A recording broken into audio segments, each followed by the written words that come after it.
तारे टूटते हुए क्यों दिखाई देते हैं?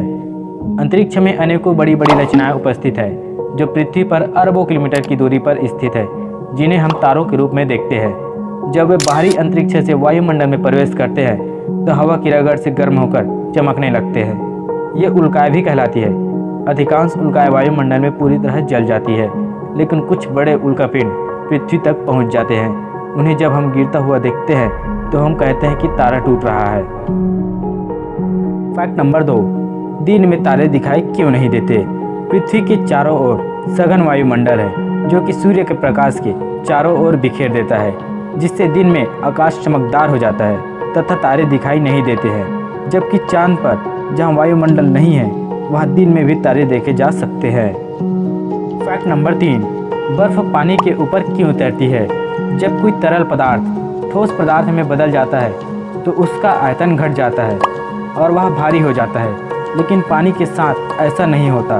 पानी जब ठोस अवस्था के लिए जमकर बर्फ बनता है तो उसका आयतन घटने के स्थान पर बढ़ जाता है, जिसके कारण वह पानी की तुलना में हल्की हो जाती है, इसलिए बर्फ पानी में तैरती रहती है। फैक्ट नंबर 4, चींटी एक लाइन में कैसे चलती है?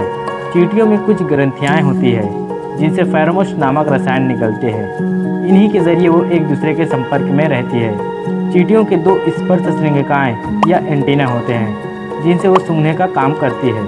रानी चींटी भोजन की तलाश में निकलती है तो फेरोमोन छोड़ती जाती है।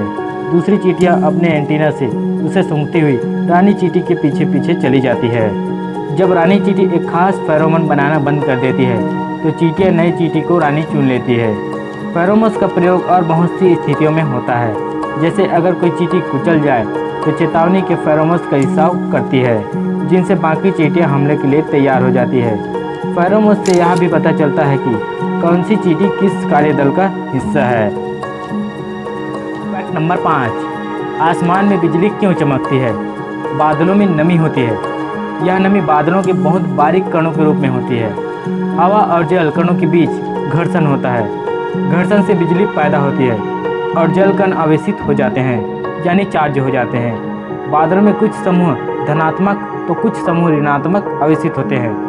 धनात्मक और ऋणात्मक आवेशित बादल जब एक दूसरे के समीप आते हैं तो टकराने से अति उच्च शक्ति की बिजली उत्पन्न होती है। ऐसे ही इंटरेस्टिंग फैक्ट के लिए चैनल को सब्सक्राइब करें और मिलते हैं नेक्स्ट वीडियो में। तब तक के लिए जय हिंद।